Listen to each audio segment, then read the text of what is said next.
ان اللہ اشتری من المؤمنین انفسهم واموالهم بان لهم الجنہ، بے شک اللہ تعالی نے مومنوں کی جانوں اور ان کے مالوں کو خرید لیا اس طور پر کہ ان کے لیے جنت ہے، یعنی جنت کے عوض اللہ تعالی نے مومنوں کے مال اور مومنوں کے جان کو خرید لیا۔ خریدار کون؟ اللہ تعالی۔ کس چیز کو خریدا گیا؟ ہماری جان اور ہمارا مال۔ یہ ہماری جان اور ہمارا مال دیا ہوا کس کا؟ اللہ کا۔ اللہ کا دیا ہوا مال، اللہ کی دی ہوئی جان، وہی دینے والا، وہی جنت کے عوض خرید فرما رہا ہے۔ یہ ایک انوکھی تجارت ہے، اور ایسی تجارت ہے، یعنی اس کو ہم تجارت صرف سمجھانے کے لیے کہتے ہیں کہ اس آیت کریمہ میں یہ سمجھایا گیا کہ اللہ کا کرم تو دیکھو کہ تمہارا مال، تمہاری جان دی ہوئی اللہ کی ہے، اور وہ کرم فرما رہا ہے کہ اس کے عوض جنت دے رہا ہے، پھر بھی تم اللہ کی راہ میں کوششیں نہ کرو تو تم سے بڑا نادان کون ہوگا؟ یقاتلون فی سبیل اللہ،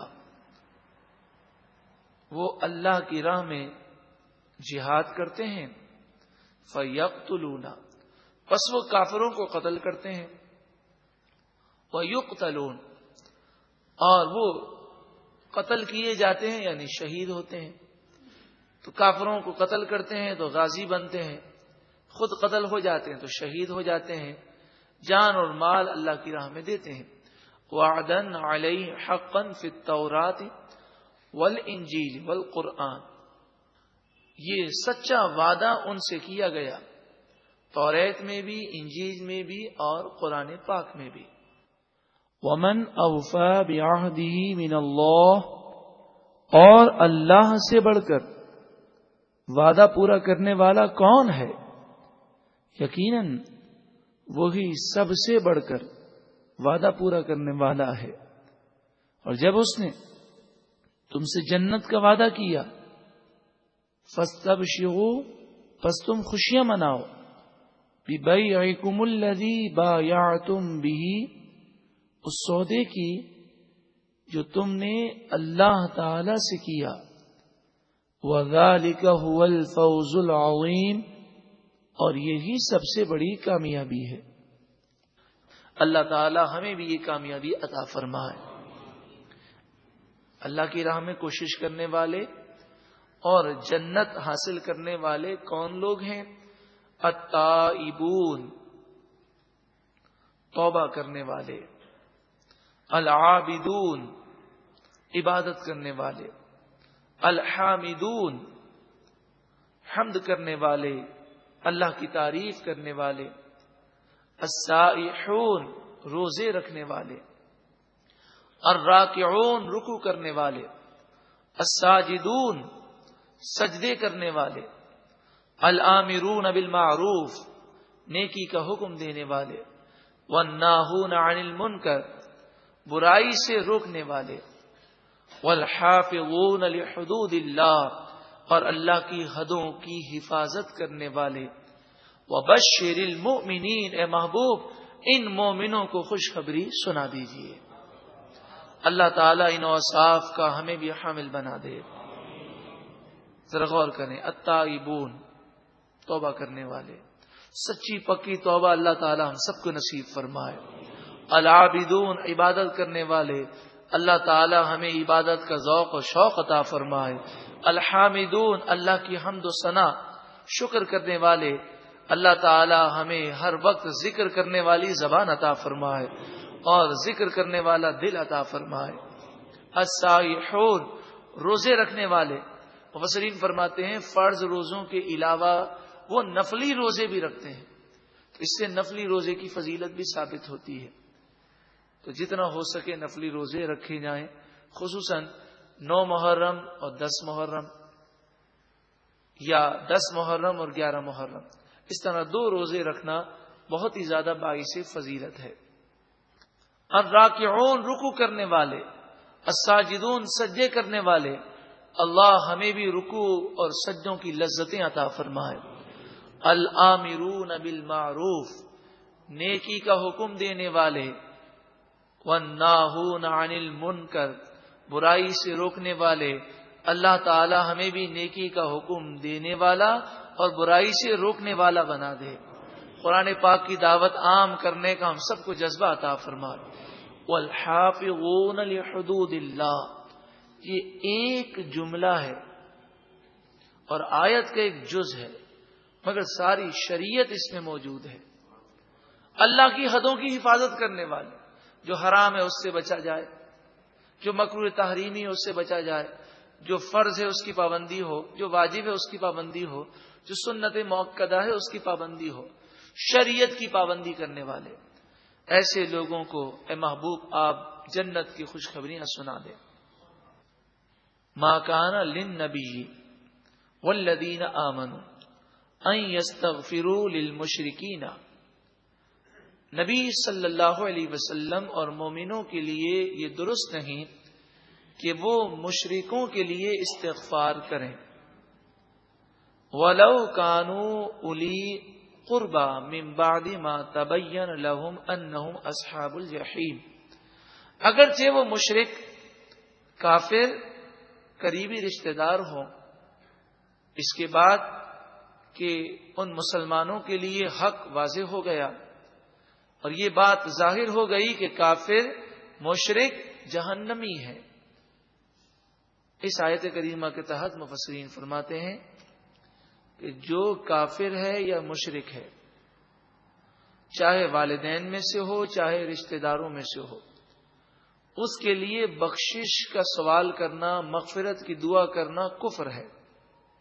مغفرت کی دعا کرنا صرف ناجائز نہیں بلکہ کفر ہے۔ یہاں تک کہ ایسے شخص کے بارے میں کہ جو کافر ہو یا مشرک ہو، اس کی قبر پہ جا کر اس کی مغفرت کی دعا کرنا یہ بھی کفر ہے، اس کی نماز جنازہ پڑھنا یہ بھی کفر ہے۔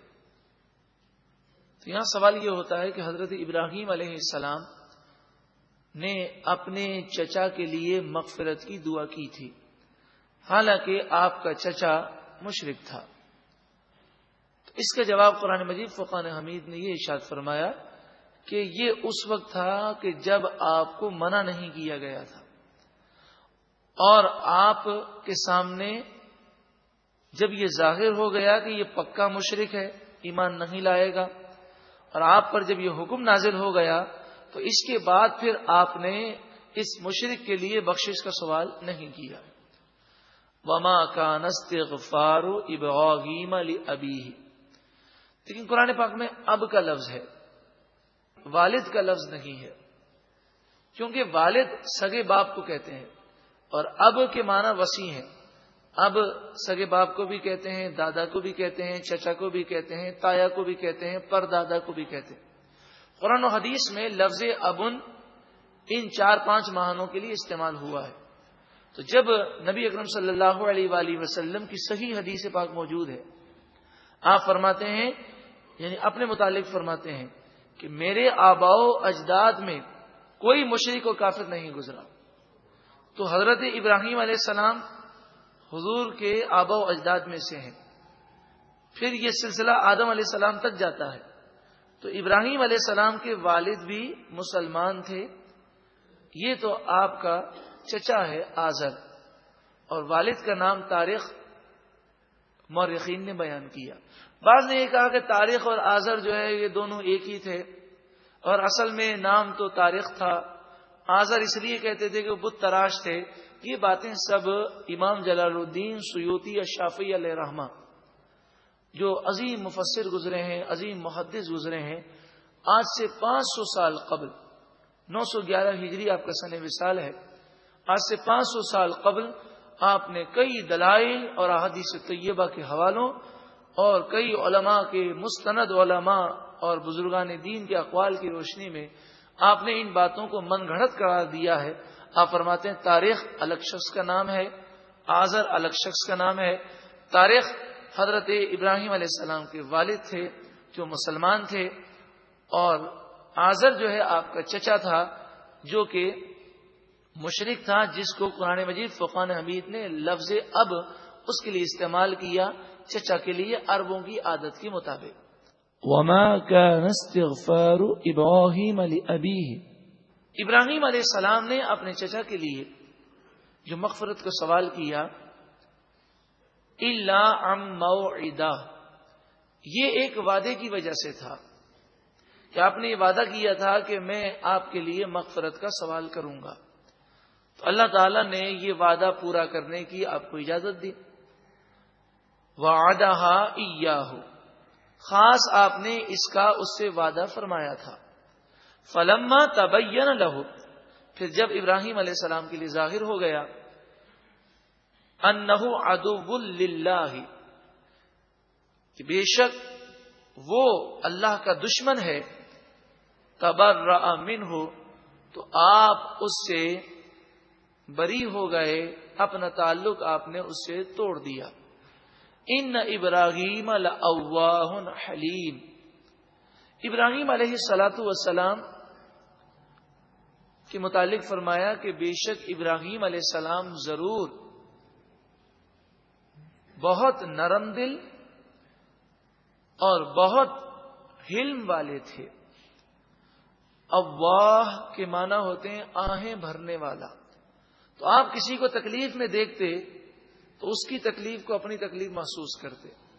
تو آپ بہت ہی نرم دل تھے، اور اتنے نرم دل تھے کہ آپ خصوصاً مسافروں اور بے سہاروں کی مدد کرنے میں اتنا آپ کو شوق تھا کہ آپ نے اپنے گھر کے 4 دروازے بنائے تھے، مشرق، مغرب، شمال، جنوب، ہر سمت میں آپ کا دروازہ کھلتا، اور آپ اس طرح بیٹھتے کہ چاروں سمتوں پر آپ کی نگاہ جو ہے، آپ جس سمت کی طرف نگاہ ڈالنا چاہیں ڈالیں. کھانے کا وقت ہوتا تو آپ انتظار کرتے کہ کوئی مہمان مل جائے تو میں اس کے ساتھ کھانا کھاؤں. یہاں تک کہ کبھی کبھی 2 3 وقت کا، کبھی آپ 2 دن کا کھانا نہ کھاتے اس وجہ سے کہ کوئی مہمان نہ ملا، اور مہمان کی تلاش میں 1 2 میل تک آپ سفر کرتے. اتنا آپ مہمان نواز، اتنا آپ غریب پرور تھے. وما کان اللہ لیضل قوما بعد اذ ہداہم، اللہ تبارک و تعالی کسی قوم کو ہدایت کے بعد گمراہ نہیں فرماتا. حتی یبین لہم ما یتقون، جب تک کہ ان کے لیے ظاہر نہ ہو جائے کہ انہیں کس چیز سے بچنا ہے. یعنی گمراہی سے پہلے انہیں یہ بتا دیا جاتا ہے کہ دیکھو یہ چیزیں اختیار کرو گے تو گمراہ ہو جاؤ گے. پھر بھی وہ ان چیزوں کو اختیار کرتے ہیں تو گمراہ ہو جاتے ہیں. مراد یہ ہے کہ جب تک اللہ تعالیٰ کسی چیز سے منع نہ کرے تو اس کے کرنے میں کوئی حرج نہیں ہے. تو حضرت ابراہیم علیہ السلام نے اگر استغفار کیا تو یہ استغفار اللہ کے منع کرنے سے پہلے فرمایا، اس وقت جائز تھا. اب اے مومنو، تمہیں منع کر دیا گیا، تم کافر اور مشرک کے لیے کبھی بخشش کا سوال مت کرنا. ان اللہ بکل شیء علیم، بے شک اللہ تعالی ہر چیز کو جاننے والا ہے. ان اللہ لہ ملک السماوات والارض، بے شک اللہ ہی کے لیے آسمان و زمین کی بادشاہت ہے. یحیی و یمیت، وہ زندہ فرماتا ہے اور موت دیتا ہے. وما لکم من دون اللہ من ولی ولا نصیر، اور اللہ کے مقابلے میں تمہارے لیے نہ کوئی دوست ہے نہ کوئی مددگار. کوئی اللہ کے عذاب سے تمہیں بچا نہیں سکتا، اللہ کا مقابلہ کرنے کی کسی میں طاقت نہیں. لقد تاب اللہ علی النبی والمہاجرین والانصار، بے شک اللہ تعالی نے اپنے نبی پر رحمتیں نازل فرمائیں، مہاجرین اور انصار پر رحمتوں کا نزول فرمایا. الذین اتبعوہ فی ساعۃ العسرۃ، یہ وہ مہاجرین اور انصار ہیں جنہوں نے نبی کی پیروی کی، ان کا کہنا مانا تنگی کی ایک گھڑی میں، یعنی غزوہ تبوک کا موقع جو تنگ دستی اور پریشانی اور مشکلات کا ایک موقع تھا، اس میں حضور کا انہوں نے ساتھ دیا. من بعد ما کاد یزیغ قلوب فریق منہم، بعد اس کے کہ ان میں سے بعض لوگوں کے دل قریب تھا کہ وہ منہ پر آ جائیں، دل لرز جائیں. تو لوگ خوف کر رہے تھے کہ اس قدر مشکل جنگ ہے، اس عالم میں بھی صحابہ کرام کو اللہ تعالی نے استقامت عطا فرمائی اور وہ حضور کے ساتھ رہے. ثم تاب علیہم، پھر اللہ تعالی نے ان پر خصوصی رحمتوں کو نازل فرمایا. انہ بہم رؤوف الرحیم، بے شک وہ ان پر رؤوف اور رحیم ہے، مہربانی فرمانے والا اور لطف و فضل فرمانے والا ہے. وعلی الثلاثۃ الذین خلفوا، اور ان پر بھی اپنی رحمت کا نزول فرمایا جو تین ہیں. الذین خلفوا، جو پیچھے رہ گئے. مفسرین فرماتے ہیں کہ اب 3 صحابہ کرام باقی تھے کہ جو جہاد میں نہ جا سکے تھے، اور 50 دن سے آپ ایک آزمائش سے گزر رہے تھے. ان کا عشق رسول، اللہ سے محبت، اس آزمائش کی گھڑیوں میں بھی وہ پیچھے نہ ہٹے اور اپنے ایمان پر ثابت قدم رہے. حتی یہاں تک اذا ضاقت علیہم الارض بما رحبت، کہ ان پر زمین باوجود وسعت کے تنگ ہو گئی. وضاقت علیہم انفسہم، اور خود ان کی جانیں ان پر تنگ ہو گئیں. وہ ایک بڑی آزمائش سے گزرے. وَظَنُّوا أَلَّا مَلْجَأَ مِنَ اللَّهِ إِلَّا إِلَيْهِ، اور انہوں نے اس بات کا یقین کر لیا کہ اللہ کے سوا کوئی ان کی جائے پناہ نہیں. ثُمَّ تَابَ عَلَيْهِمْ، پس اللہ نے ان کی توبہ قبول فرمائی. اللہ نے ان پر رحمت کو نازل فرمایا. لِيَتُوبُوا، تاکہ وہ توبہ کریں. ان اللہ هو التواب الرحیم، بے شک اللہ ہی خوب توبہ قبول کرنے والا مہربان ہے.